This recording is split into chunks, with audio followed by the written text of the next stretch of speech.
Welcome to the Integral Stage Sexuality Series. I'm Layman Pascal, and before I host my high-priced week-long workshop on integrative sexuality at a seaside Caribbean resort, I need to make sure I've been fully exposed to the multidimensional richness and profundity of this topic. A topic that most people find deeply physically compelling, emotionally significant, and for some people intellectually fascinating and brimming with spiritual and developmental potential. Here to share the ins and outs of their understanding is...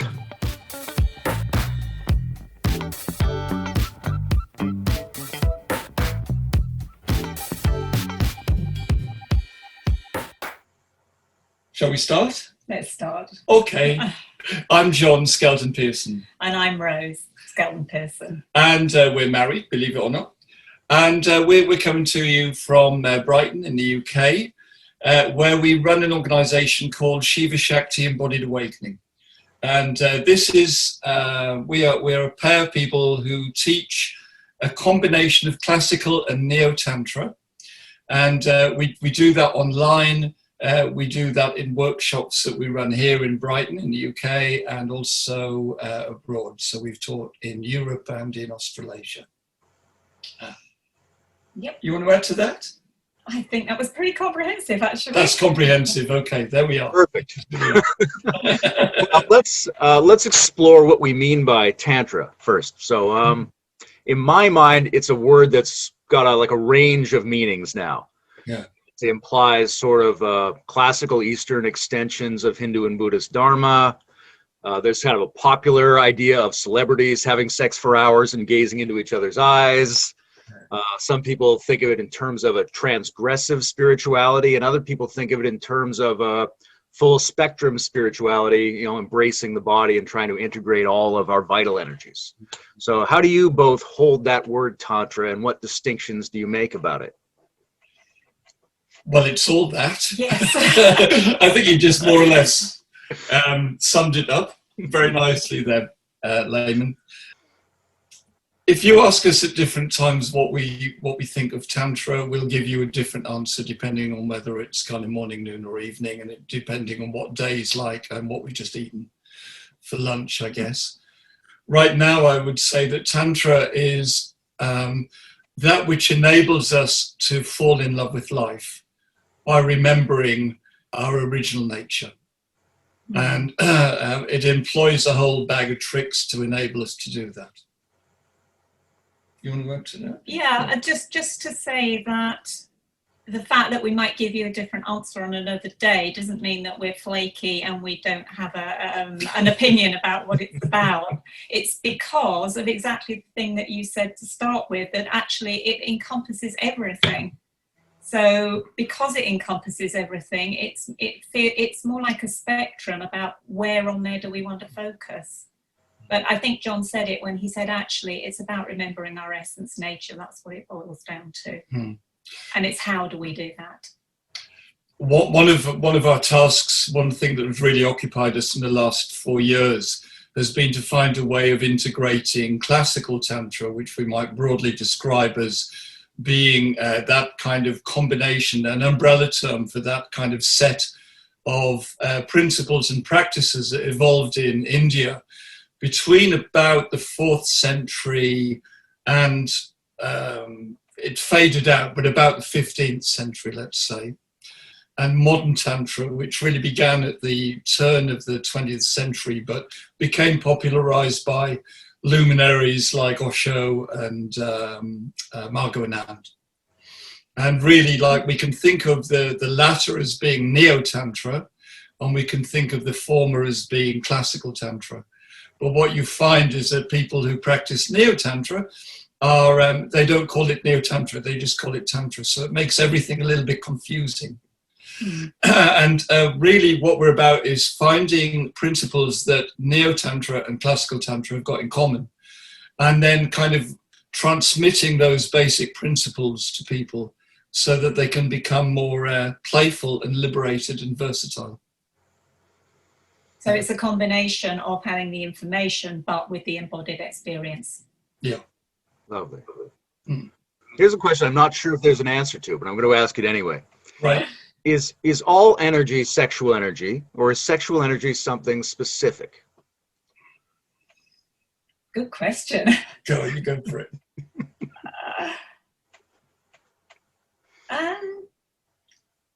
I'm not sure how I answer that one.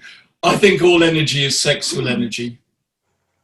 Personally, I think that that the vitality that infuses a sexual experience is a vitality that infuses everything that keeps us going.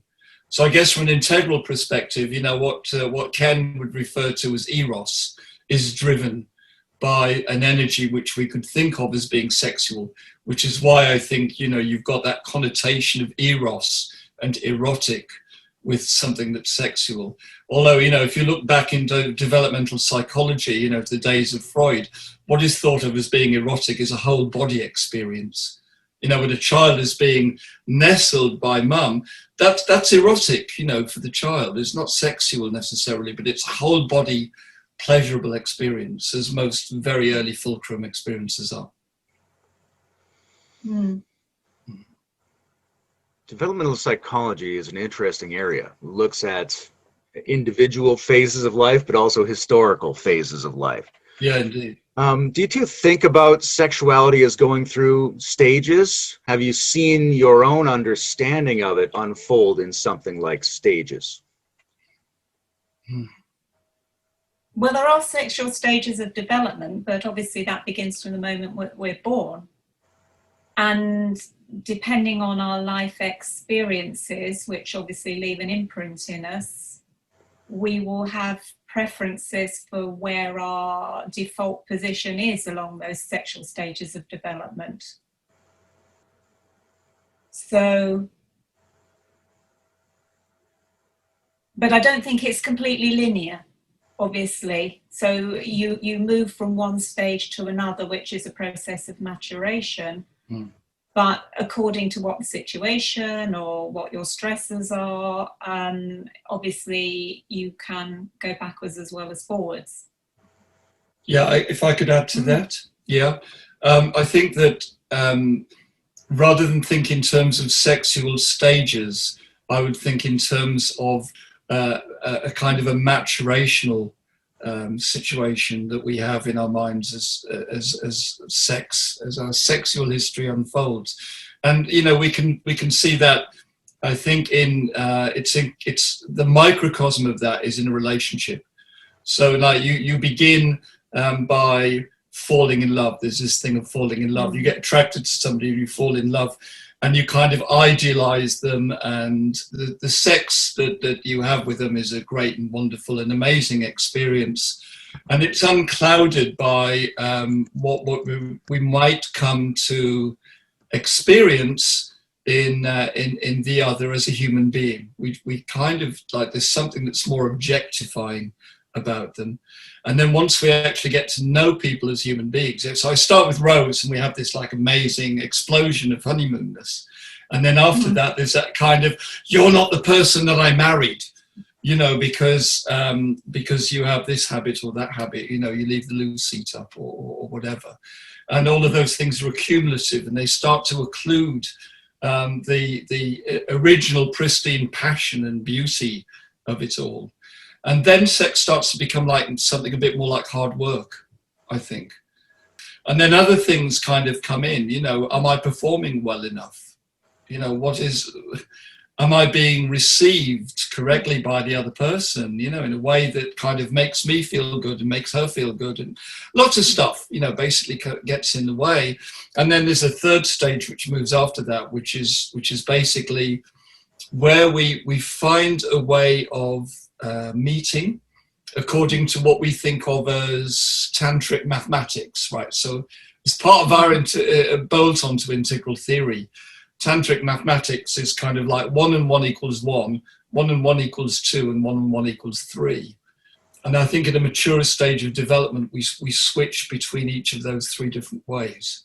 So 1 and 1 equals 1 is what happens, particularly in the honeymoon stage. 2 people come together and they kind of merge in sexual bliss, and that's lovely. 1 and 1, you know, 1 and 1 equals 1. And then 1 and 1 equals 2 is what happens when we start to think about ourselves as being separate individuals, and then there can be some some difficulties that we encounter, which we could unpack a little bit later maybe.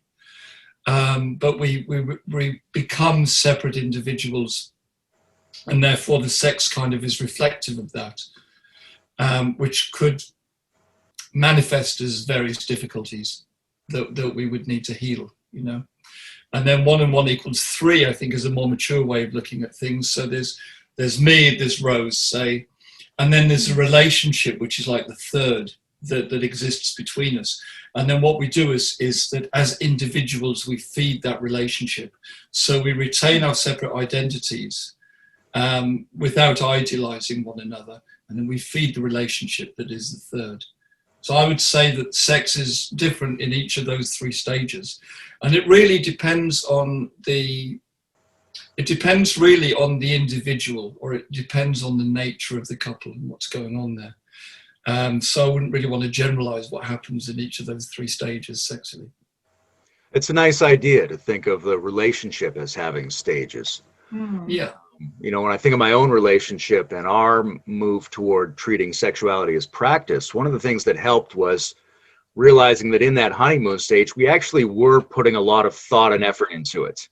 You know, we felt carried away. We were doing a lot of practice. We just weren't thinking of it as practice because we were suffused with this energy. But what do you two say to people who are concerned about making a conscious practice, and they're concerned that you know, what they want to do is have that stage 1 all the time, and they feel like that's threatened by the idea of thinking about it or, you know, working it out somehow, where they're daunted by the consciousness part?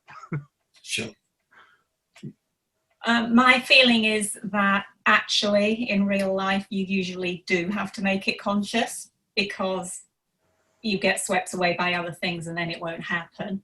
And then the trouble is, if that then becomes an issue, and it is an issue if it doesn't happen, whether it's conscious or not, it then becomes, like you say, practice, which in other words is work. And nobody wants to do work. It's, you know, like being set homework at school. And no matter how wonderful the homework is, you're not going to want to do it because somebody's told you to do it. So what we always say, we make a distinction between work and play. Because then if it becomes play, even if it's conscious play, it's important to carve out that conscious time and make a ritual for something. But there's no should and there's no ought in there. You know, this should happen, this should happen, this should happen like this. Because then it becomes a completely different thing. And you're going to want to do it because play is great.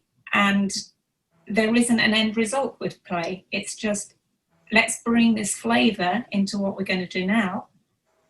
And let's see what happens, which is completely different from work or even practice. I can also provide an answer slightly different than yours, though not orthogonal to it. What happens, I think, during the honeymoon period is not that kind of like if I meet Rose and I feel inflamed with love and it's all very beautiful and sex is amazing and she can do no wrong, you know, she's perfect. When all of that happens, really what I need to remember is that she's not causing that to happen. What's happening is that I relax enough that I encounter my true nature. This is what happens when we fall in love. It's not that she's making me feel something. It's rather than, I can sort of somehow really relax around her. And sex is a wonderful, viscerally beautiful and gorgeous experience. And it allows me to relax enough to get underneath all of the grime of my personality and all of my dramas and drop into that gorgeousness and beauty that exists within, that luminous beauty that exists within, that we contact usually through meditation, but we can spontaneously drop into in the honeymoon period. And then what happens after that, once we start moving into a place where we're more in relationship to one another and it's not all going to bed, but we're kind of in more domestic situations and social situations, is that we start replaying the dramas which reinforce various deficiency myths in our personality. And then the result of that is that we start to behave towards one another, not as functioning adults, who, you know, if you think of an adult ego state in a way of transaction analysis as being like being in the here and now of the situation, which is really what happens in this kind of almost pre-rational way when you're falling in love. But when you're kind of like in a more mature part of your relationship, then basically what happens is you don't stay in functional adult, you start with the dramas. So then we start to behave like children, and we kind of project the parent onto the other person, or we act like a parent towards the other person. And it may be said that maybe unconsciously we choose one another so that we can enact those complementary dramas. But when the dramas actually surface, this is where the difficulties occur, and this is reflected sexually. So one of the things that we do is to actually engage people as functioning adults so that they can kind of see that they're projecting. And then what you're doing in kind of, we have various ways of doing that, and part of it can be like an explanation, and part of it can be kind of through experiential exercises that we can do with people. But what happens is we disembed them from those dramas, so that they can see them. They become objects in our awareness. We can work on them. And this is really the nature of the conscious work. For people who maybe don't have the kinds of tools that people who are involved in the world of embodiment, integralness, you know, generally tend to have at their disposal. I can imagine a sort of archetypal relationship between, say, Tantra and Hinayana Buddhism or something in the past, where there are a lot of maturation-oriented spiritual people who are opting either for celibacy or even for a householder life, and they look at what you're talking about and they say, okay, but aren't you getting over-engaged? Aren't you exaggerating the role of sexuality? Why aren't you just cutting through all that drama immediately by suspending yourself in a tranquil state of mind, of disattachment? What do you say to these people who think that your idea of working with it is an exaggeration and an over-involvement with it? Do you want to go first, Rachel? Well, I would say, why do you only want to have half of human experience? Even if I don't want to spend all my time in one part of human experience, I would actually like to have the full menu at my disposal. So, yeah, that's what I would say. I'd say I know a hell of a lot of kind of, Hinayana Sangha who really are using the whole celibacy trip as a bypass mechanism, for various reasons. And fear and shame, I think, are the usual ones. And, to people who kind of if people want to be consciously celibate, that's really great. But most people who want to be celibate I've met are kind of unconsciously celibate. And it's because they're afraid to touch it. Sex is like a hot stove that you withdraw your hand from reflexively every time it kind of presents. The fire of that oven like presents itself to your awareness, And I think, the Mahanirvana Tantra, I think, said it, to paraphrase it. The author of that Tantra said something like, you've got to kind of get into it, if you want to get out of it.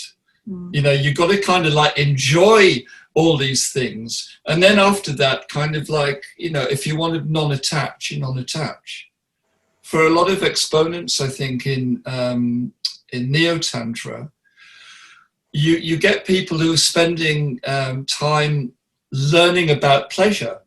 And maybe in other lifetimes, if you want to subscribe to the reincarnation myth, they've not really done that before. And here we are in the post-60s generation, you can kind of like enjoy it all now. And you kind of, I think it's really important that there is this sexual movement, because for many people, collectively, ancestrally, however you want to look at it, people are exploring and enjoying something that's a natural part of life. And then you explore it, then you enjoy it. And then after that, if you want to like not attach, fine. But like, hey, do the shenanigans first. But also, I would also just add to that, I do think that's a danger with some of the neo-tantra that we have nowadays, that the emphasis is so much at the embodied end of the scale and the pleasure end of the scale that it's the other part of the menu that's being excluded. So it's the same thing flipped the other way around. And where we want to play is with everything. That's nice. Yeah. You mentioned the 60s, and that, in terms of integral theory, makes me think of this classic sort of emergence of a trans-modern kind of culture that we've seen.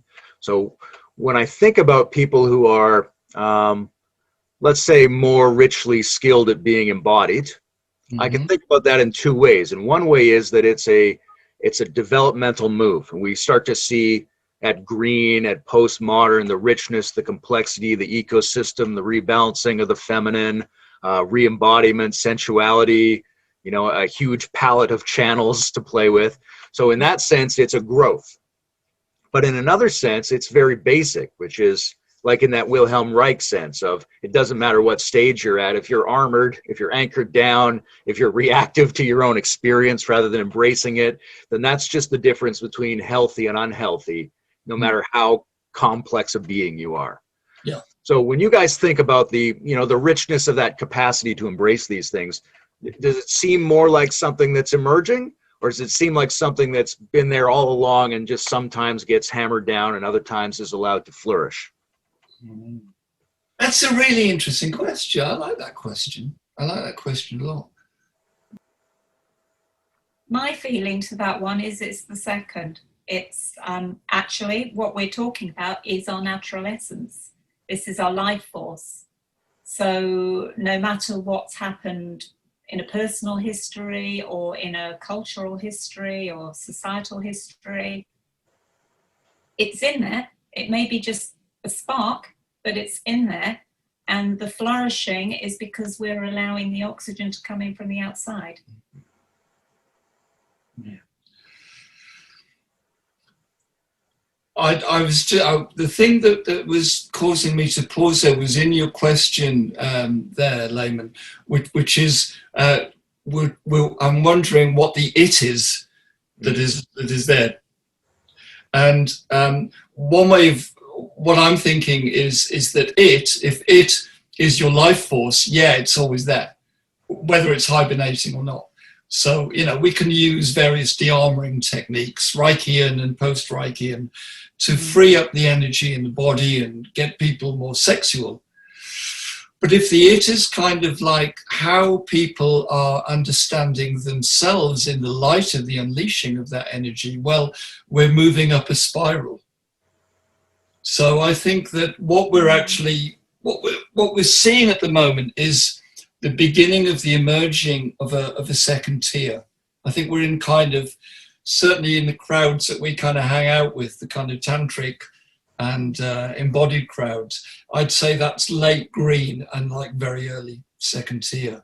It's a very interesting place because what's happening as people are emerging is that they're beginning to make different choices as to how they plan to use that energy.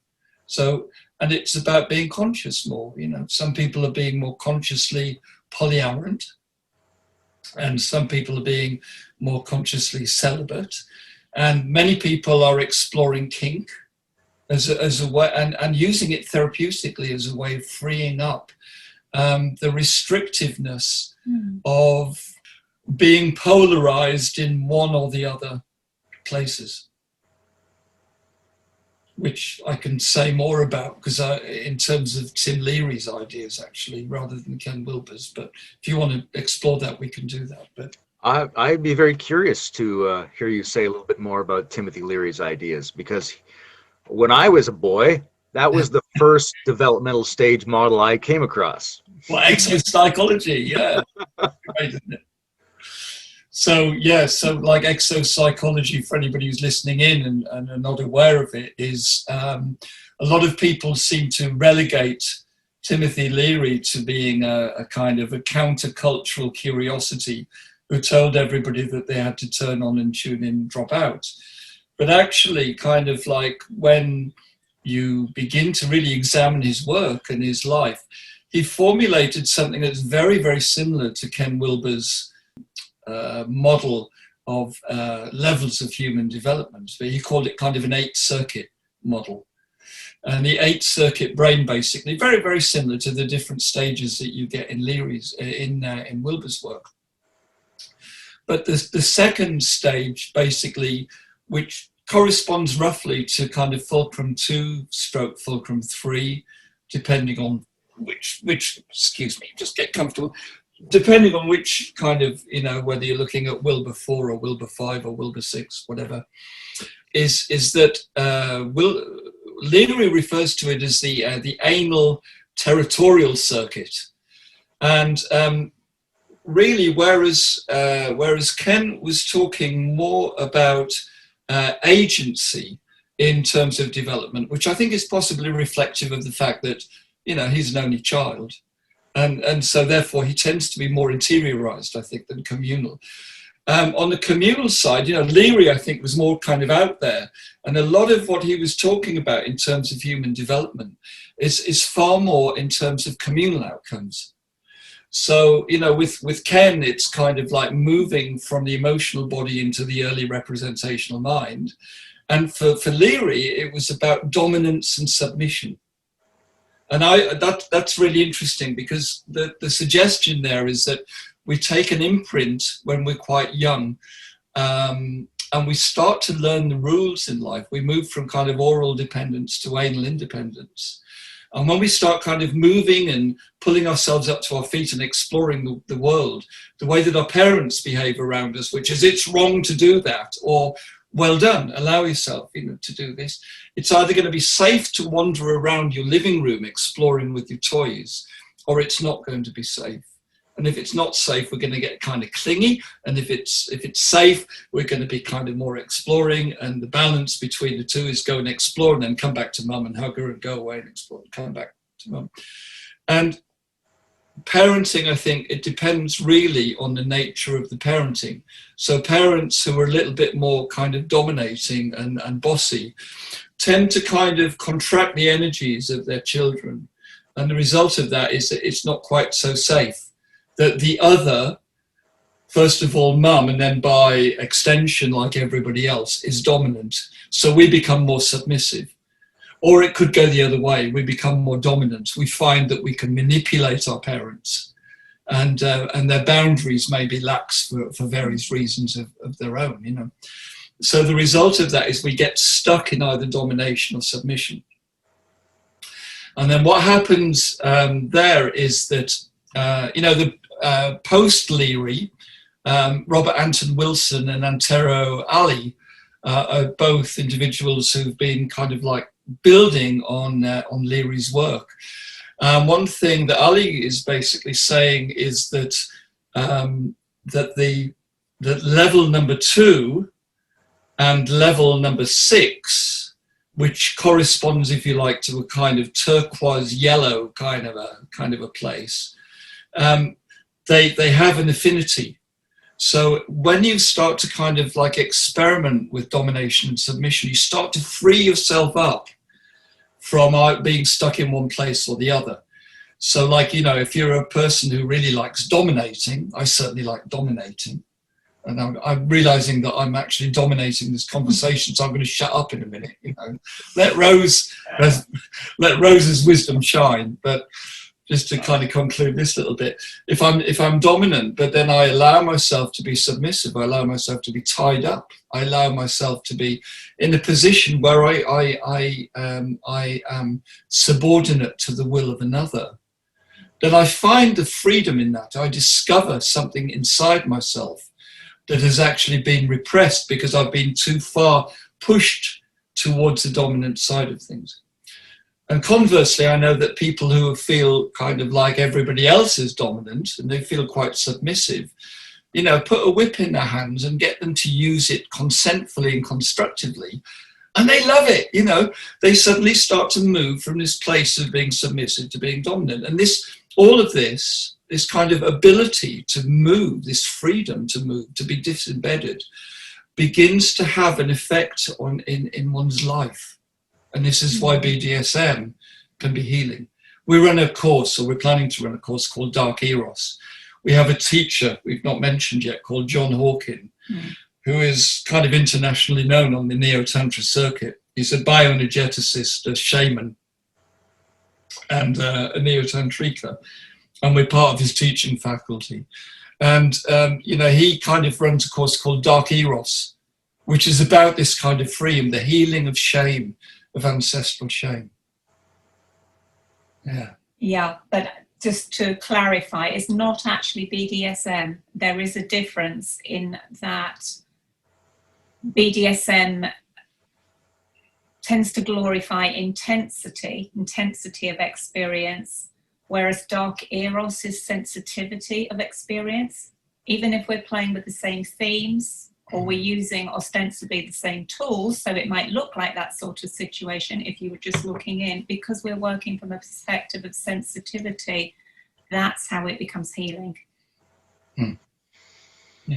Yeah, I'm glad you mentioned intensity. I'm curious about that because I think it's very easy for people to see that there are some different strategies to freeing up developmental energy, right? One classic strategy is witnessing disidentification with our roles. Another strategy is being able to take both the roles and flip them around and make a kind of an engine almost out of those two halves. And so it seems like that is a big part of BDSM-like developmental practices. But I'm curious about intensity. You made a distinction between intensity and sensitivity. And one of the things that stands out that Tantra, especially traditional Tantra and BDSM, might have in common is the desire of the embodied being to try to sustain themselves in more intense states, right? Whether that's raised and extended sexuality, or whether that's, what it feels like when a whip hits your skin, or, a lot of the ancient developmental practices involve people trying to hold their consciousness and their sensitivity in states whose intensity they might otherwise reject. So how do you play with that sort of developmental and self-awareness use of intensity, and also this careful distinction between intensity and sensitivity? I think that there is a distinction between intensity coming from the outside, as in a BDSM situation. So therefore, because I am perhaps frozen or unable to feel to my fullest capacity on the inside, I need somebody to do something to me from the outside and turn the volume up higher and higher and higher until I can actually hear it and feel something. So that's intensity from the outside. However, if you lower the intensity from the outside and become sensitive from the inside, which is what we're advocating, then I've cleared my energy channels that I can experience intensity from the inside, which is a completely different experience. So, for example, there's a bodywork technique that's often associated with Tantra, but not necessarily, called de-armoring. And in a lot of places, you might go to a de-armoring session, and what actually happens is somebody presses on a trigger point or an acupressure point, and it's almost like, it's kind of an endurance situation that you're putting somebody under. So the idea is you press so hard that it really hurts because there's trapped energy underneath.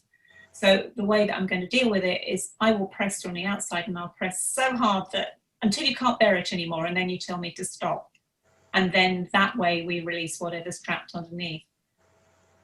But actually, I think that there is a equally effective and much less traumatizing way of doing this, exactly the same thing, is that you find that spot where the energy is being held and you send energy into it with sensitivity, so you're not causing somebody physical pain, and then the armoring melts away and you have the same effect. In which case there is then room inside the body to feel the intensity that you're talking about. Lovely. It makes me think of the tendency of people to get carried away trying to increase intensity in order to get a certain kind of experience. You know, like there's a big difference between having a hand on your throat and really being choked to death. Just like you see all these people die of autoerotic asphyxiation and you think, why did they overshoot the mark so much? Why did they think just increasing the intensity was going to get them to that experience? Weren't they missing the subtle, sensitive initial threshold where the value of the intensity might come from? So do you guys have any thoughts on the role of thresholds in this work? Yeah. Absolutely. And like you say, that's crucial, because in the situation the situation you describe is obviously an extreme and somebody would die if you weren't paying attention to that. But actually we live like that every day in our lives. And it's essential to be able to feel the threshold, because that's the edge of where we're working. That is where the work is, or the play, if we want to look at it like that. That's the practice. Being able to tell where that edge is. And in order to feel the edge, we actually have to give breathing space. So it's about attunement. It's feeling in, stepping back, feeling in, stepping back. It's a pulsation. And if you don't give space, then the situation that you described is going to happen, because I can't feel anything, I can't feel anything, I can't feel anything. What's game over? Yeah, I've been putting this principle into the postural yoga, which I've taught for like a long time now, and I think that it's really important to find that liminal space where you're experiencing some level of intensity, but you don't get carried away by it, you know. So like if I'm stretching, if I don't stretch enough, I'm just thinking about the next cappuccino I'm going to have. And if I stretch too hard, I'm into like, let me out of this, you know, how much longer? 15 seconds, you know, and I can breathe properly, but psychologically I'm wanting to be released from something. Whereas if between the two, there's, I'm stretching. Okay, that feels intense. But it's not so intense that I have to dissociate from it. I can start to explore that that feeling of stretch, that texture of stretch. Like, what does that feel like? What does that bring up for me? You know. And it's the same thing with the de-armoring. You know, it's that kind of sweet spot. We think of it as baby bear's porridge. You know, neither too hot nor too cold. You know, just right. Yeah, I can wrap my mind around this. I can be aware of it. Now but it's intense. It's challenging, and in this way we can gradually loosen off all of the places where energy is blocked and felt as physical pain. We can learn to tolerate it and bring the light of consciousness sweetly to bear upon it, and be kind to ourselves. You know, not be like, got to do it. You know, which just reinforces. You know, we're just going to get more tense if we do that. It starts as a psychological tension, and then we just find the yoga's getting harder, you know, every day. Yeah. Yoga makes me think of bodies and makes me think of the quadrants, a big part of integral thinking, which places conscious psychology and relationships always in tandem with certain physical conditions. So I'm curious as to what you two tell people or encourage them to think about in terms of hygiene and health and diet and exercise and the condition that bodies need to be in order to be real participants in some kind of deeper sexual practice. Mm-hmm. Sure. Well, you know, John, sorry. No, carry on. No, go, please.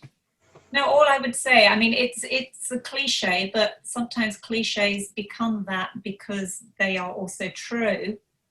That when we're doing practice in our body, whether it's tantra or yoga or whatever it else you want to be, we are basically worshipping in the temple that is our body. So the question is, how do you treat that temple? Obviously, one would hope that you respect the space that you practice in by attention to good housekeeping in terms of all those things that you just mentioned. You know, what food do I put in? What exercise do I do? Do I get enough sleep? All those things like that. Because I'm paying attention to the beautiful environment that I want to maintain for the purpose of my practice. Really, we want to be kind of relaxed psychologically, but we also want to refine diet. So there's some kind of interplay really between those two variables, you know.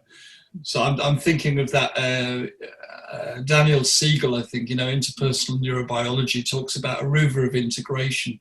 And, you know, one bank is rigidity and one is kind of chaos. And if we kind of move towards a bank of rigidity, then we're kind of going, right, well, I'm going to eat my whole food and my super refined muesli instead of my sausage, egg and chips. I'm saying that because, like, I'm, you know, English. We do, I don't know, you do sausage, egg and chips over there, but, you know, we do it here. Sausage, egg and chips or whatever, veggie sausage, of course. But we can either have a fried breakfast or we can have like a super healthy breakfast. If we go for the super healthy breakfast, because we're a bit rigid and we should be doing this, you know, we eat it, but not with a particularly relaxed attitude. And although there's a physical refinement there, it kind of reinforces, like, we're more on the bank of rigidity. If on the other hand, we kind of go, well, I don't care, I'm going to eat fried food every day, you know, you get something really tamasic and you end up kind of in the land of do as you please, which usually leaves us kind of fairly unrefined in our consciousness and in kind of what we do. And between the two, there's like some days we have super healthy, you know, super healthy food. Sometimes we have, you know, we have egg on toast. But the important thing is that we keep the mind relaxed when we do it, you know, and we don't try and get to, we stay versatile, in other words. And versatility, I think, is what Tantra is all about. You know, there's no, I don't really see a pole of health and or like nice, you know, good things you should do and like things you shouldn't, because that creates a duality. In any duality, you know, you move towards one thing, you make the other bad. I'd rather kind of play between two poles, one of the basic things that we teach, and sort of, you know, play about with it. But maybe not too much eggs on toast, you know. But I would say that if you're going to have like ice cream or something, well, if I'm going to have ice cream, which I do and I thoroughly enjoy, there's no point having it unless you're going to thoroughly enjoy it. So conscious pleasure in it. A final thing from me on that, if your energy body is strong enough, you can actually digest all sorts of things. So in the extreme, you've got your agoras, you know, classical tantrika people, and they're sitting in the cemeteries eating putrid flesh and doing all sorts of things in charnel grounds, you know, and they're not getting infected, and they're not getting gastroenteritis or anything. You know, their energy systems are so strong they can digest all of that stuff. So, you know, we kind of err on the side of caution. We have reasonably strong energy systems because of the things that we do. So we'll have, you know, a couple of glasses of wine or whatever and metabolize them. If we have any more than that, it's probably not a good idea. But we tend not to want to. So the notion of energy bodies is fascinating. And one of the things I think integral thought and tantric practice have in common is that they play with the idea of subtle bodies and subtle energies. Yeah. When you guys think about subtle energy, what's your take on it? Because some people think of it as basically metaphorical. It's a metaphor for just, you know, posture and flow states and things like that. Some people think of it as physical, in that we're just speaking about basic bioelectromagnetism in the physical body. And other people think of an additional kind of massless or life-friendly energy force that exists apart from standard physical energies. So how do you guys play with those notions? How do you think of subtle energy? Sure. It's not so much how I think of it, it's how I experience it. So I experience it. So I've done the practice and I feel it. At the moment, as I'm sitting here, I can feel my energy force around my body and moving through the meridians within it. And I can feel Rosa's as well. I can feel outside her body and inside her body, and I can feel you, Layman. Because the more that people are kind of tuning into Zoom, somehow morphogenically, an increasing number of certainly tantric people that I know are actually feeling the energy come through the screen. So I'm feeling you, I'm feeling Rose, I'm actually feeling it. So it's not so much what I think about it, it's like how I experience it.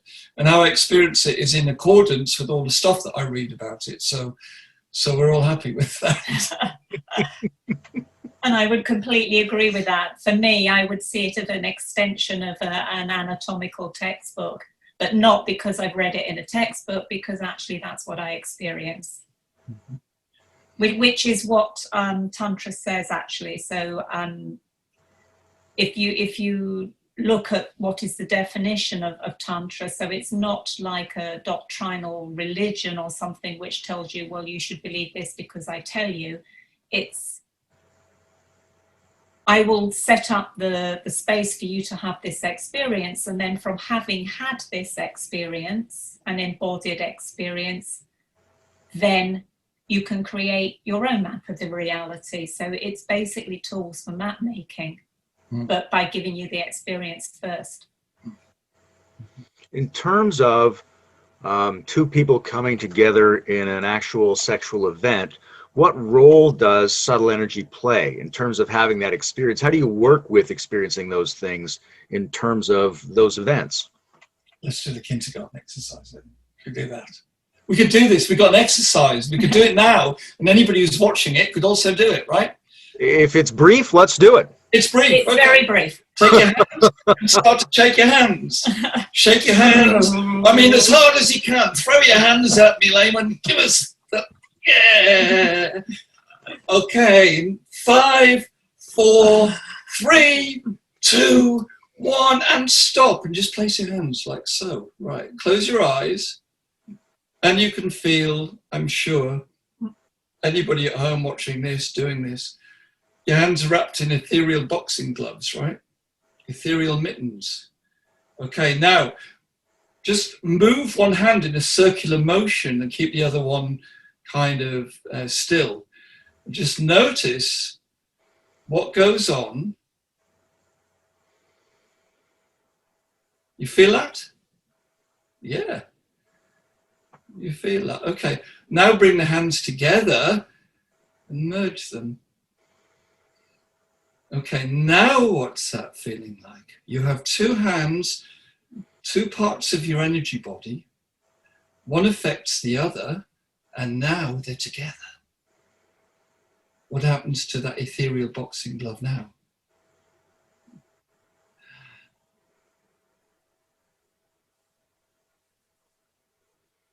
You want to say something about what you feel there, Layman, as a result of that? In the hands?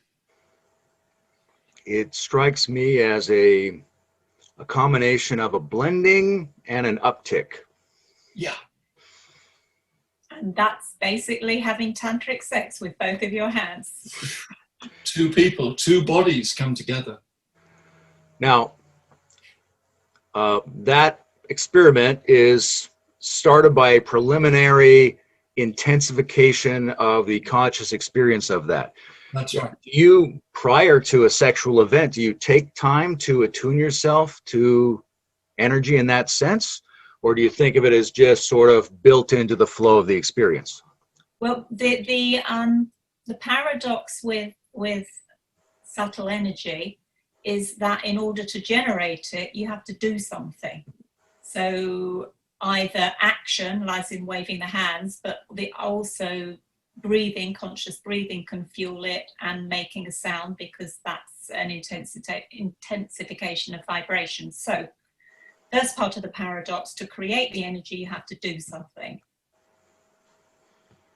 So the interesting bit then, in order to feel the energy, you can't feel energy while you're still doing it, or you can, but it's much more difficult. So then you have to stop doing it. So relating it to a sexual meeting, the physical sexual encounter, the physical aspect of that, that's the generating the energy, because you're doing something.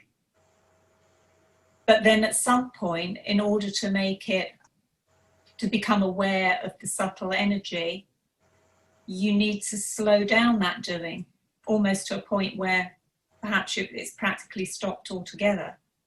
And then you're aware of the energy of yourself and the other person. So in a purely physical meeting, the limitation of it is you can't penetrate beyond somebody's skin. So you can be very intimate, you can be next to somebody's skin to skin, but you can't penetrate into their body beyond that, not with your physical body. However, the next level, bringing in the subtle energy, is that your subtle energy transcends the layer of your skin, but it's also within your body. So in that case, your body can penetrate somebody else's body, because as in the exercise with the hands, the energy that is beyond your own body is then encompassing somebody else's body. But you have to slow down or stop to notice that and to feel it and to feel what that's like. And then what you'll also notice, like now, probably the energy in your hands has dissipated and you're not aware of it anymore, because we stopped for quite a long time. So then again, it's like a dance, it's a pulsation. So we create the energy, we become conscious of the energy, and then we have to go back to some more doing because the energy might have dropped, and we bring it up again, and then we rest in that, and so on and so on. And then like that, you could perpetuate it almost infinitely. Yeah. So the sexual act itself becomes the doing. You know, one thing that we can do before we have ritual sex, I mean, if you do enough of this stuff, you get to feel your energy body 24/7 anyway, but you intensify that experience by doing something like wild dancing, which is something that we particularly like to do. Do some wild dancing and then get it on together, you know, ritually in tantric sex.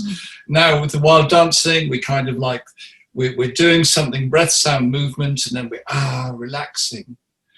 And we don't sort of, I mean, our particular kind of way of doing things is we're actually very still. So it's not kind of like wild sex, but rather than go for stimulation that we were talking about earlier, we go for sensitivity. So we come together very gently, and we may penetrate or not, very gently, very slowly.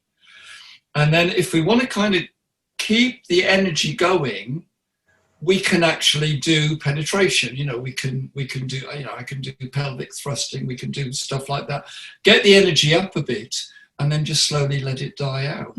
But the important thing is to keep the energy going. And I guess this is one of the major principles of neo-tantra, which is that the caressa thing, you know, the kind of like extended sexual intercourse. So we can have like lots of intercourse where we gradually build the energy up, and we soften into it. So quite often there's this urge to achieve in sex, you know, use my penis like a battering ram, wow, wow, wow, wow, wow. And then I'm barely aware of it. In the same way that, like, if I eat while I'm talking to you, I'm barely aware of what's in the bolus of food inside my mouth, you know, what it tastes like, what it feels like, or whatever. And sex can be like that, you know, kind of like completely unconscious and over with in a jiff. Our teacher, John Hawken, refers to it as like charging up a car to drive it over a cliff.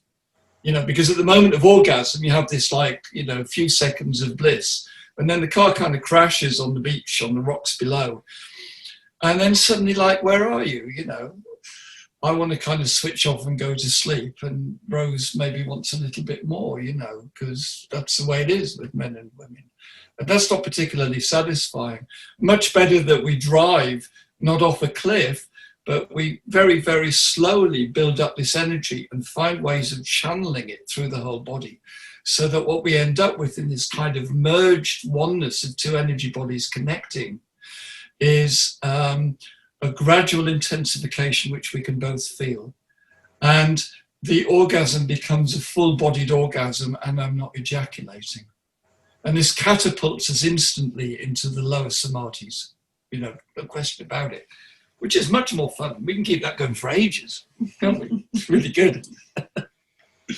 With tea breaks, because we're English. Yeah, with tea break. I mean, literally. I mean, Rose really likes tea. Sometimes I can read her mind as well. I'll know energetically she's wanting a cup of tea. I mean, this may be like we're a bit weird, you know, and strange, but this is kind of, okay, so we stop, you know, have a cup of tea.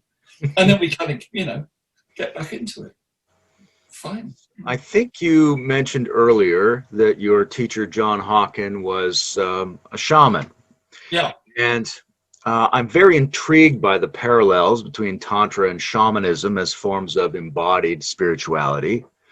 And I wonder what you guys think about sort of neo-shamanism or quasi-indigenous spirituality with its ecological orientation. Yeah. As a cultural practice that helps prevent a lot of the problematic and pathological dimensions of sexuality from emerging. Do you see a connection between, you know, spiritual relationships to nature and grounding people in a way that they can be sexually present in their culture rather than in a lockdown culture? Completely, yes, is the answer to that. And there are lots of parallels between shamanism and Tantra. So in Tantra, basically, we are manifestations of the goddess, and everything around us is manifestations of the goddess. And basically, nature and Mother Earth is manifestation again. It's the goddess incarnated. So it's just coming at it from a different perspective. But obviously, there are differences in philosophy and perspectives, but I think there are a lot more similarities than there are differences. Yeah, I'd just like to add to that, I mean, yes, the goddess incarnates as you and me and the earth and like all the rest of it. Everything is energy. We get to feel that energy. We get to flow with that energy. So the energy comes into us, has its way with us, moves on, and we are a part of the flow of life. I mean, you know, it's a Taoist river, basically, of life, of which we're a part. And I think that this kind of experience of prana moving through us and surrounding us, and we meeting the pranas of the other person, is really like a gateway into the second tier as well. You know, Ken Wilber talked a lot about centered consciousness. And I think he kind of gave that up when he discovered spiral dynamics, right? So the way to the kind of second tier becomes something that is more a matter of moving along the developmental lines that are cognitive and probably ethical as well. I mean, I think they're the two main ones, and it's through those that somehow we move into the second tier, where we're more aware of the systems that work the world and our place within them, you know, both as being kind of autonomous and also being participative simultaneously. And so it becomes a both and rather than an either or. And I think that there's something to be said about what happens when we get our energies flowing, when we get ourselves aware of those energies, when we connect them with the earth, with nature, that automatically begin, you know, starts to facilitate this feeling of unity, perpetual 24/7 unity, not just moments of it, but increasingly like our participation in the earth that is our mother, in the sky that is our father, you know. And to my mind, that kind of feeling is not cognitive. It may have something that you can say intellectually about it, but it's immediate. It's an immediate perception. And that perception can be reflected both ethically and also cognitively. But to me, it's a kind of the wellspring of what actually kind of enables me to move from one developmental layer to another, because it's my embodied experience. And I think Ken wrote about that when he talked about the centaur, you know, the reclaiming of the body. And while I think all the other stuff's like really important as well, and I'm a great fan of spiral dynamics, integral SD, but it seems to ignore these kinds of elements which I think are emerging. And you have got a whole kind of emergence of embodiment, neo-tantra, neo-shamanistic practices.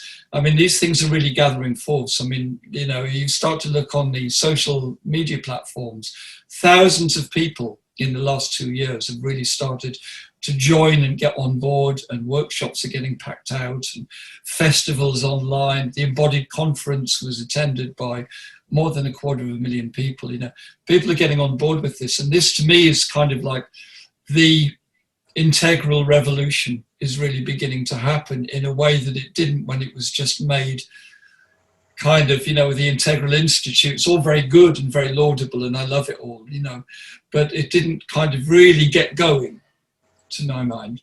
This is getting going at a grassroots level and without too much intellection in it. And this is the birth of the second tier. You know, what we're witnessing in the 2020s is going to be what you saw in the 1960s with green. This is going to be light turquoise with teal, you know, to my mind. Sure. Yeah, I tend to associate Wilber's notion of the centaur with Leary's idea about neurosomatic activation. Yeah. I think Wilber did leave that behind a little bit when he started to focus on development moving simultaneously along different lines. Yeah. You know, if you just think of one line, then centaur makes a lot of sense to focus on. He tried to do this, which is very wonderful that he did. Yeah. But I think you're right that on the ground, people really need to have that re-embodiment in order to give a vehicle for any of these higher things to start to emerge. Absolutely. Yeah. Yeah. But neurosomatic rapture, right, you know, is definitely the way forward. Now, to shift from that to something totally cognitive, I just got a cluster of memories, and they're of distinction-making moments. You know, I think about the way that I've learned to think of a variety of different kinds of positive outcomes from a sexual event in a way that's very relaxing and liberating because you don't have to worry about one. But I also think about things like, you know, the first time I ever had an interesting conversation with a homosexual man, and I thought, he's not very gay at all. Or, you know, I was trying to make a nuance there. Or when I first started, when I was younger, you know, when you first notice the difference between an orgasm and an ejaculation. And so there's all these patterns. And what do you think the significance of making finer, nuanced distinctions is in being able to take this work forward? That's a good question.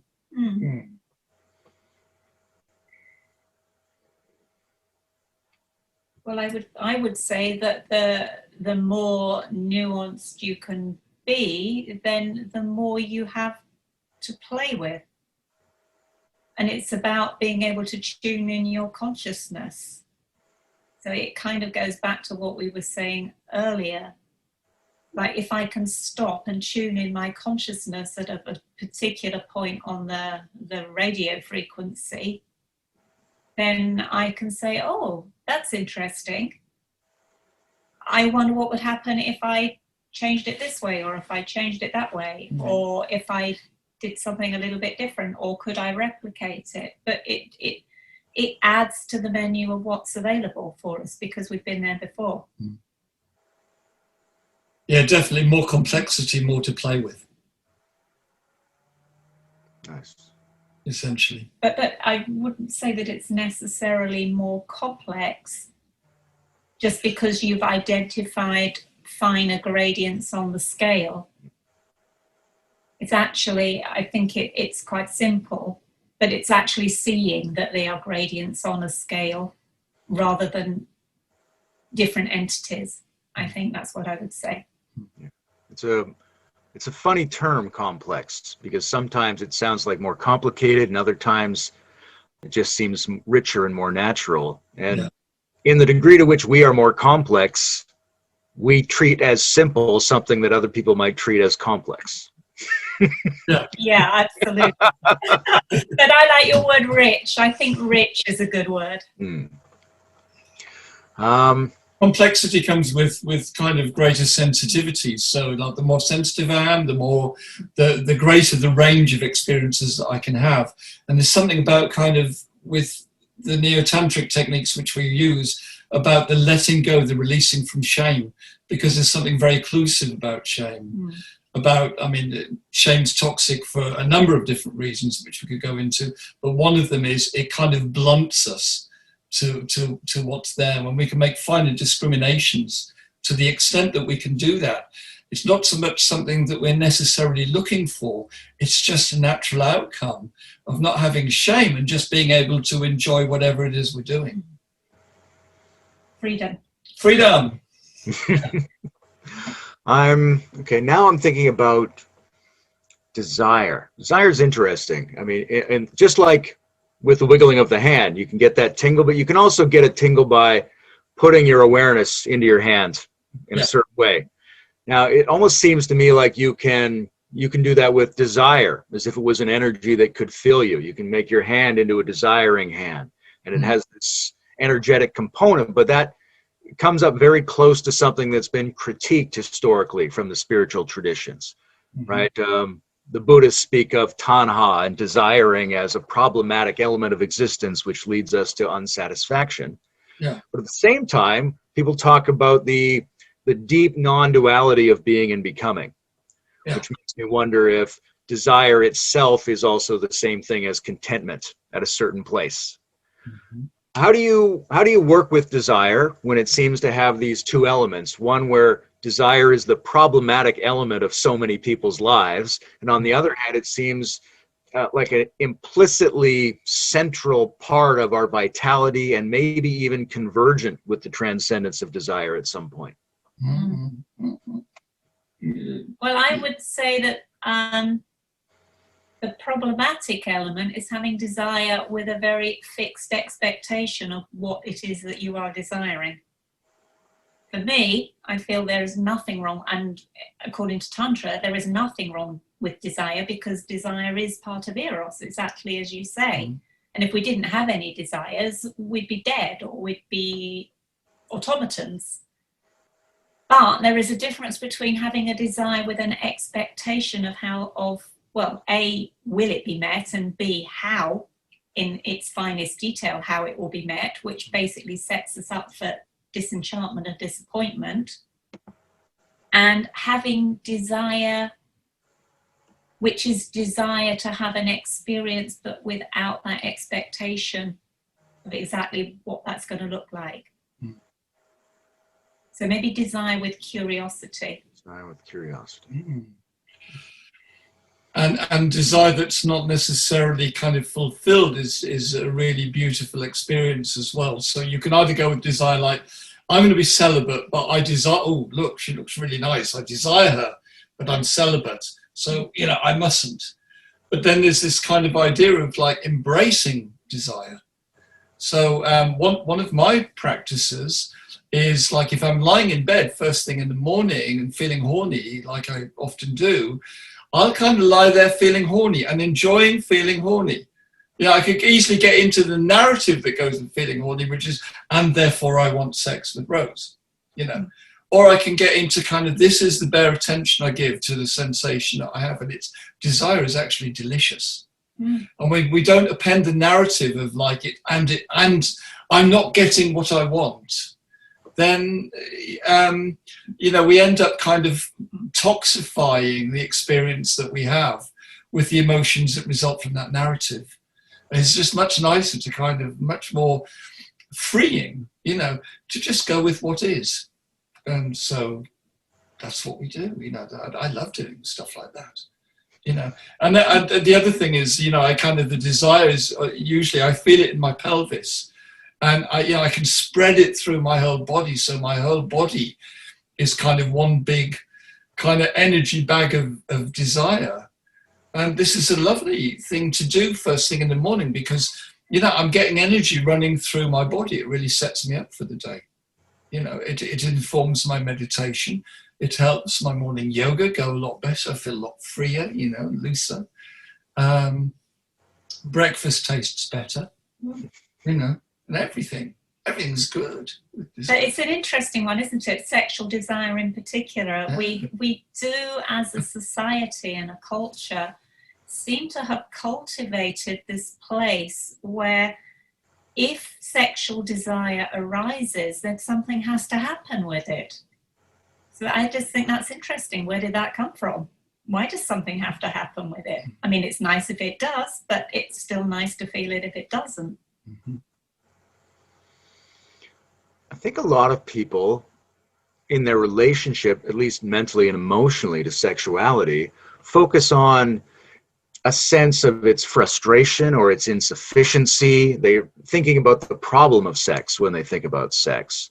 And I wonder if that's, if desire is a thread, then they've got a knot in that thread. And if they could unpack that frustration, they could see that they're actually experiencing desire in some form rather than the thwart of desire. Exactly. It's because they're experiencing desire with this expectation that that is going to lead to something and it will look exactly like this. Whereas if you could drop the expectation, then the frustration's gone. There's nothing to be frustrated with. Let's talk a little bit about polarities, because the Shiva-Shakti dialectic is a big part of tantric practice. And it goes along with this notion of a masculine and feminine lens on the energies of the cosmos. So, two-part question. What is your take on what the essences of masculine and feminine are? And also, how do you think that applies in the lives of homosexuals, transsexuals, androgynous, unisex, all these other modern variations that we're trying to consciously make space for in culture now? Can I start with that one? Yeah, by all means, go for it. So it's a very interesting one, particularly now. And I would say that we would make a distinction between talking about masculine and feminine, which by its nature is gendered, whereas we talk about Shiva energy and Shakti energy, which is not quite necessarily the same thing. So Shiva energy is consciousness, Shakti energy is, well, it's energy. And then between them, they assume form. So, and we all, no matter what bodies biologically we inhabit, we all have both of those energies, because that's what creates our form. So I think by actually removing the vocabulary masculine and feminine, we don't tend to talk like that in the material we deliver, because I think it becomes confusing, and I think it does alienate a lot of people, because they immediately think, oh, we're not talking to me. But by specifying that actually, no, Shiva is a particular sort of energy, it is not necessarily a masculine energy, it just means holding consciousness and stillness, and Shakti is energy and movement, then actually we're not assigning genders to them at all. And I think that simplifies things a lot. And again, we're in choice. Because we have access to the whole menu, we're in choice. We have all of those energies inside us. We can choose which one we want to access at any one point. And that's everybody. Nice.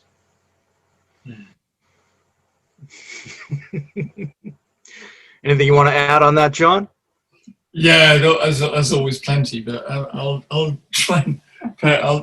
One thing I think is that the movement of Eros, as we evolve, is that we seem to be gradually making our animalness more and more contingent. We're sort of like rising like a lotus flower above the water of kind of socio-cultural conditioning, and evolving into more autonomous, kind of wiser, more open human beings. So just because, and with that in mind, I guess part of the animal nature might be said is that I am the possessor of a penis and Rose is the possessor of a vulva, and we can say therefore I'm a man and I'm masculine, woman, feminine stuff.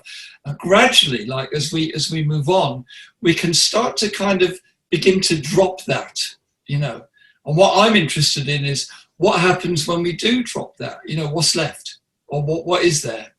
So if I drop the idea that I'm a man or male, or that my psyche is somehow masculine because it's got loads of masculine archetypes knocking about, having a bit of a party up here, you know, in it or whatever, and Rose is doing the same thing in the woman's sense, and I think of myself as a person,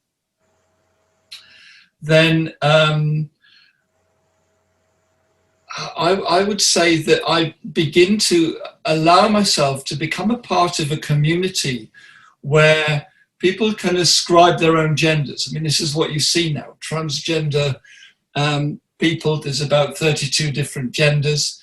There's a thing that we've done in an urban tantra setting called a genderless walk. That's the most amazing kind of experience that we had, which is you walk You spend about half an hour walking from one end of the room to another, and as you do so, you shed your gender, you shed your masculinity and femininity, and then what you're left with, And what you're left with is freedom. What I was left with is freedom and spaciousness. Not calling myself a man, not calling myself masculine, not having to really concern myself with questions of what is the divine masculine, but rather to think of myself as a divine being who, if I stop to think about it, contains elements of the masculine and the feminine within me, but without necessarily identifying with either, and without being androgynous. It's a different space to be in, and I'm still kind of processing what that is and what that actually means for me if I do that. But if I can choose to be more feminine, I can choose to be more masculine, I can choose to be more ungendered, And again, it's greater complexity in that second sense that you used it. It's having more diversity. It's being able to play with more, And when I use the word play, I don't necessarily mean like a child sort of gleefully playing with stuff, although I'm like that most of the time. But, to entertain something, sometimes with a seriousness that I think, as Leonard Cohen once said, is sweet to the heart, to entertain this stuff as it comes in, that's playing with it as well. So it's not all kind of regression to being like little kids, although there's an innocence in what we do that's very like that. But to entertain, to embrace, to open up to, and that's certainly to me, I think to you as well, is what our practice is all about, to open up to it. So in response to your question, divine masculine, divine feminine, you'll find plenty of people in the neo-tantra world who'll give you some idea of what that is, but it's not something that we personally subscribe to. Yeah. What happens to consciousness during orgasm?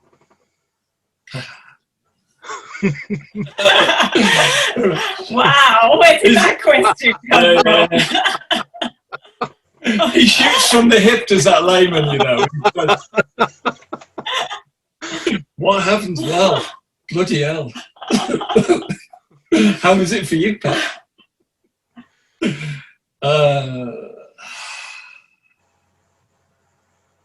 Is that a general question, or are you asking us personally?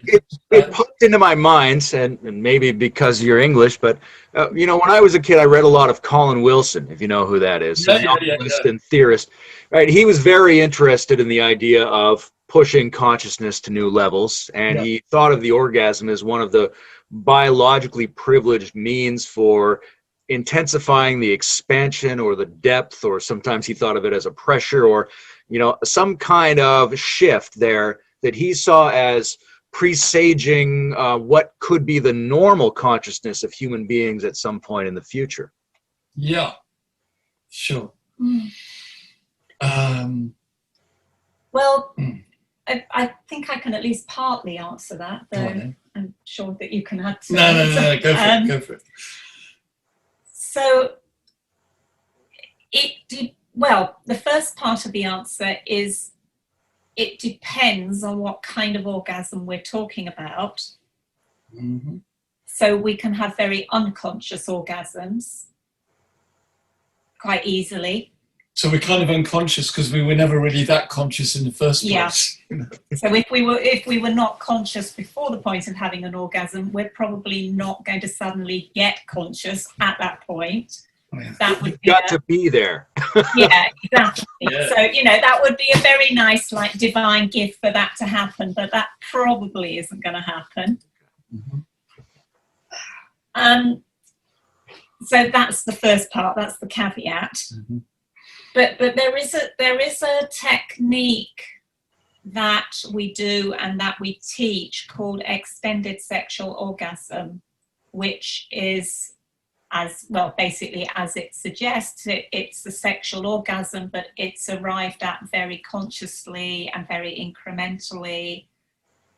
That creates an expansion of energy in such a way that at the point of orgasm, so to begin with, the orgasm is energy, obviously, and you're feeling energy flowing through your whole body. But the extended bit, which is in the title, it then becomes very still, and the energy becomes so fine that it actually, I would say, it transmutes into pure consciousness. So at that point, then orgasm absolutely is consciousness. But you have to proceed very consciously in order to get there, if that makes sense. I notice John's now sitting much higher. Is that for comfort or dominance, John? Oh, it's dominance. It's dominance. She's talking too much. You know, I'm not like getting my 80% of the words in. Well, I'm moving as well. I can see how you're sitting on my knees. Cushion. No, my knees are a bit knackered at the moment. You might have noticed I'm fidgeting around quite a lot, which is not actually nervousness, but it's kind of like my knees are aching a bit. I've been sitting too long today, but. There you see, look, I've moved. I don't want to look like a glove puppet. There's another one there. Look, there's a nice shamanic. No, I'm comfortable now. Thank you. Okay, fine. Right. Okay. Here's something that interests me: is what kinds of conversations does a couple need to have had before they're ready for conscious sexual practice? Either none or a lot. But I mean, you know, if it's a lot, I would. When we run we've been running with John Hawken first of all as participants, and then as assistants, and then as co-teachers. Next year we'll be taking this course somewhere, United Kingdom, Czech Republic maybe, and it's a 3-week course on it's for couples. It's called Tantric Lovemaking for Couples. So this is a bit of a plug as well, I guess. So it's 3 weeks extended like over the course of like a year. So you meet like every few months or so, and then you check in. And the first one is like the first week is really about balance and fairness. So it's kind of creating, if you like, conversations or experiences which a couple would have in order to experience a certain amount of equalness, egalitarian, really. And it's learning to take an egalitarian stance and learning to be kind towards one another, because this really is going to drive the relationship. So that the couple can function more harmoniously. So conversations like that is stage 1.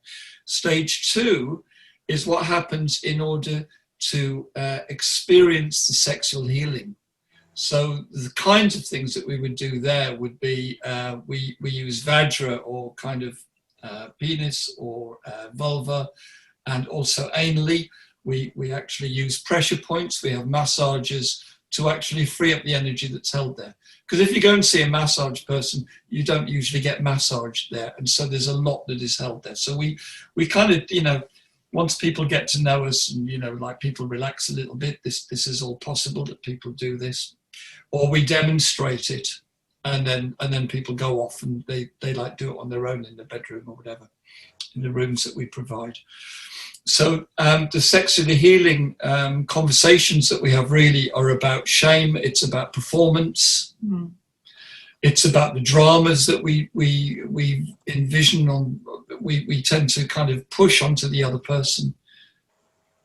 It's getting rid of all of that. And then finally, the kinds of conversations that you have are more about adjustment.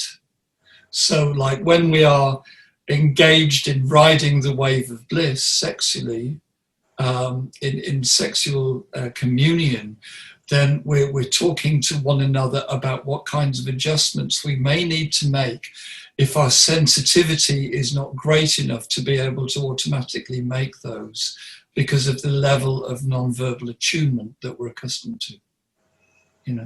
It's kind of 3 kinds of conversations, really. Mm. And actually, I would add something to that there's a stage before that.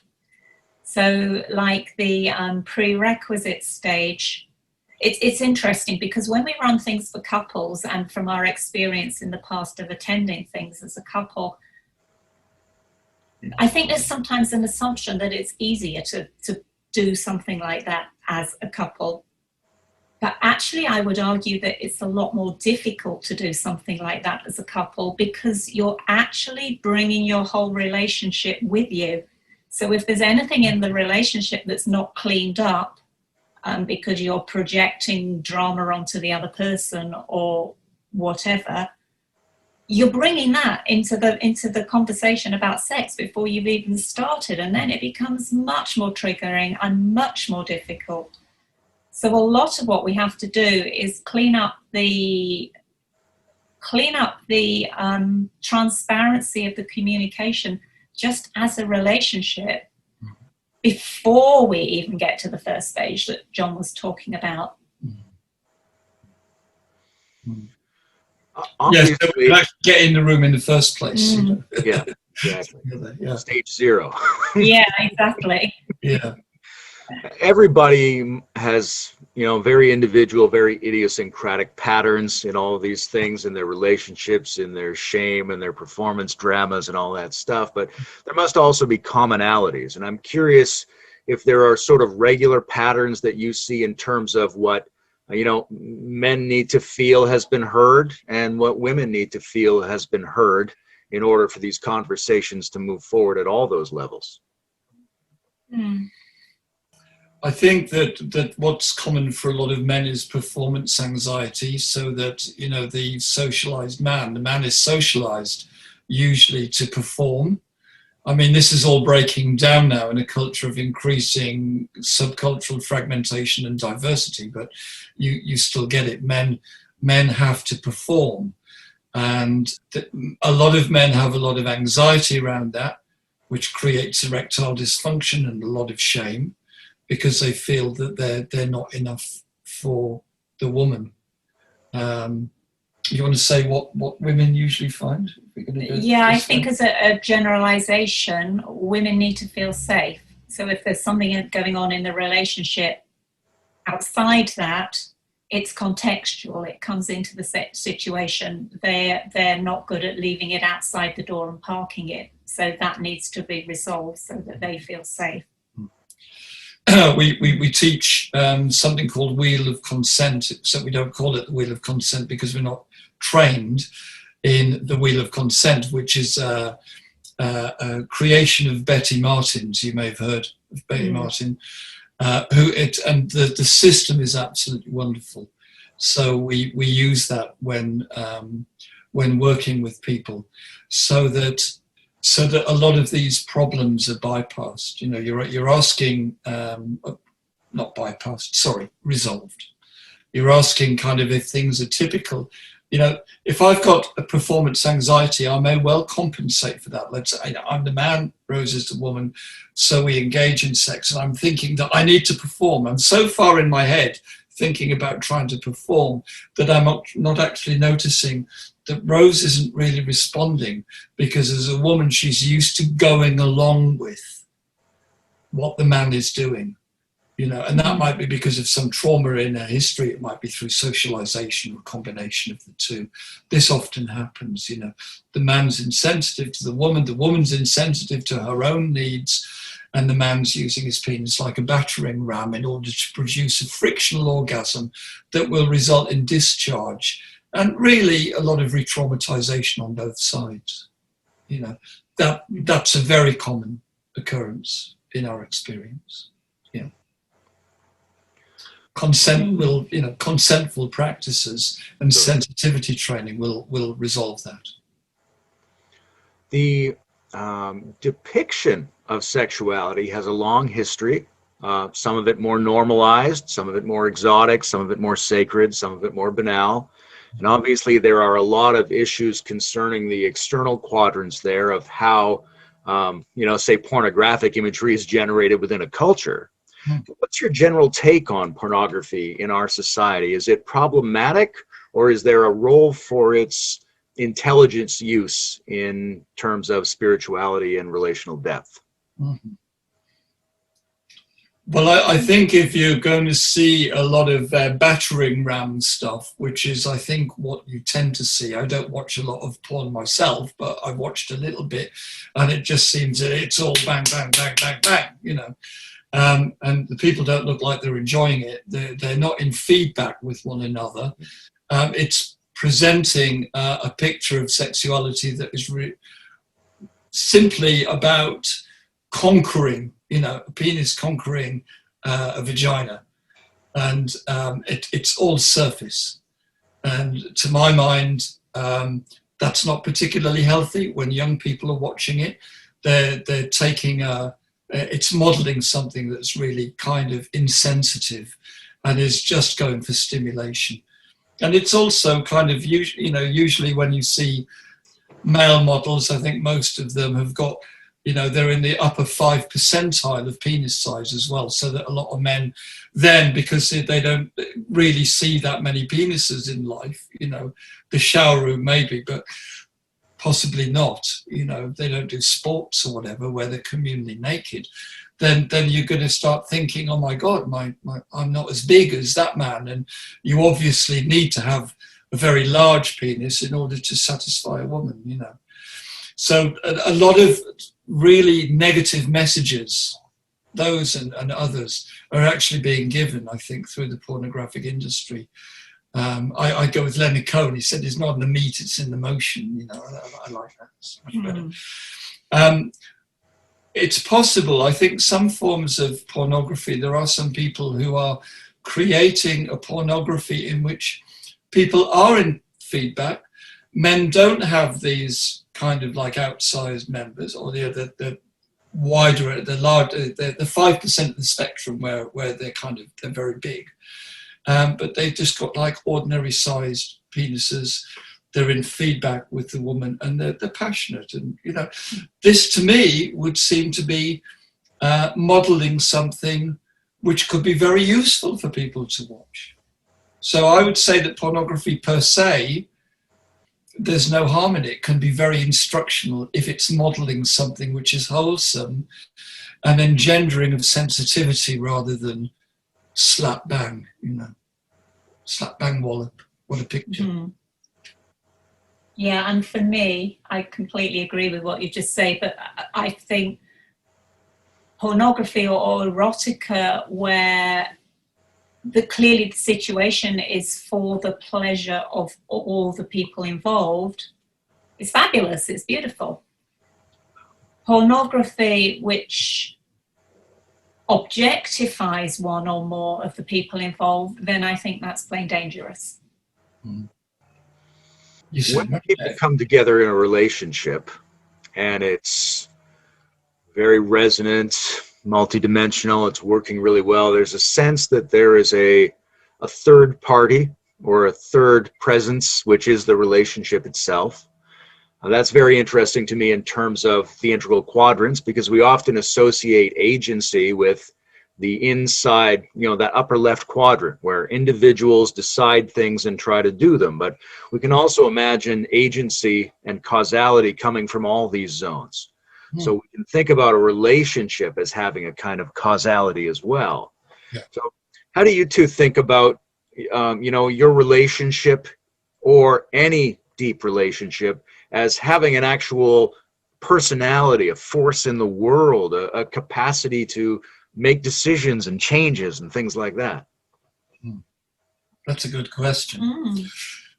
First of all, yeah, I'd agree that there is a third. I mentioned a third before, and it's like taking a fourth person perspective, right? So I've got me, one, and then two, and then there's the kind of like there's the we, and then there's the awareness of all of that, yeah, which is the fourth person perspective, as I understand it. And this then disembeds us from any potential shadow material being invested into the third that is the relationship, because we can just be aware of what's kind of going on. Otherwise, we feed the relationship without necessarily being aware. That, to my mind, is a fourth person perspective thing.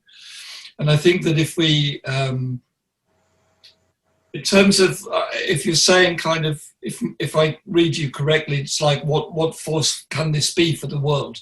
What advantage does this have?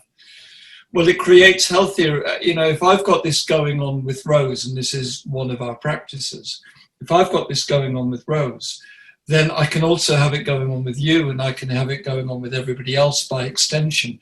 I begin to look at, I think, what Daniel Siegel refers to as the we space. I really like that, you know, which is the kind of the place that is upper and lower left-hand quadrants, but also kind of like it's the bit that kind of transcends the two, really. You know, it's not just a synthesizing of the two, it's a transcending of the two, you know. And maybe I know that there are movements towards making integral too, you know. Maybe this is kind of a part of it that comes out of embodied experience. The me and the we space is more than just a synthesis, it's an emergent quadrant, if you like, except that it's not quadrant, is it? It's a kind of quindrant, but you know, whatever. I think that as an emergent possibility, what this will actually do for the world is it just makes us kinder, wiser, more sensitive, more heart opened, more more beautiful human beings. I'd love to be on the receiving end of people who, and I am frequently with the people that we know, that people are, you know, they're operating according to principles of consent, according to people who pay attention to the other and attention to the relationship that's going on. And that kind of mindfulness and respect is very healing. And if the more that we can put that out into the world, the less insensitive people are going to be. It may not allow certain individuals, perhaps, who are a bit further down spiral, to lay their arms down right now. But, you know, John Lennon was interviewed, I think, by David Frost in 1972, and Frost said something to John Lennon about, like, if you met Eisenhower now, what would you say to him? You know, the man who kind of plunged America into the Vietnamese War and all the rest of it. And John Lennon said, I'd tell him I loved him. And David Frost said, well, will that make any difference? And John Lennon said, well, possibly not. But, you know, if people had been telling him that since he was like 1 year of age, he might have been a different man. And we might have had a different history. And, you know, that, to my mind, we're bringing up another generation. We're making them kinder, more loving, more sensitive, more respectful, more aware, more nourished, more intelligent human beings. We've got great kids, and, you know, we brought them up according to these principles. And they're all doing okay.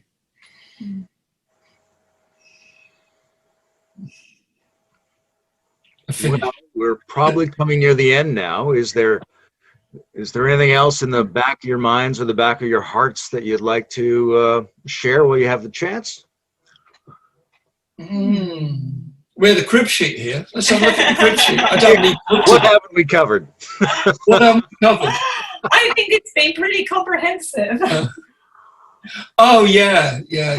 Just one thing. What have you found? Well, I was thinking, if we have any one single piece of advice to give to all you lovers out there, young, old, middle-aged, whatever, sexually speaking, it's slow it down. The more slow you make things, the more mindful you make things, right, for most people. And just slow it down. And don't worry. You know? Yeah, don't worry. Don't It's play. worry. It's play. Yeah. No expectations, slow it down, and you can have a lovely time. Or you might not. We don't know what's going to happen. And you might not. And that's okay as well. Yeah. Because whatever comes up, you know, is like, it's a gift from the goddess, right? Whatever comes up is a gift from the goddess. And it gives you the opportunity to flag up stuff that in other realms of life than the non-sexual you might not be able to flag up. Well, that's a great message to end on. I've had a really nice time. It's, very relaxed, very heartful, very embodied. I appreciate the both of you. I'm very happy that you're doing the work that you're doing. And I thank you for helping me flesh out what this series is going to be, because this is our first episode. Excellent. You're very welcome. It's been so nice to talk to you. It's been lovely to talk to you. I've really enjoyed your contribution to this. I've enjoyed your articulation and your acumen. And I think this is a great interview, isn't it? The best one we've had, I think. No, we've enjoyed it. Thank you so much. Nice. Thank you.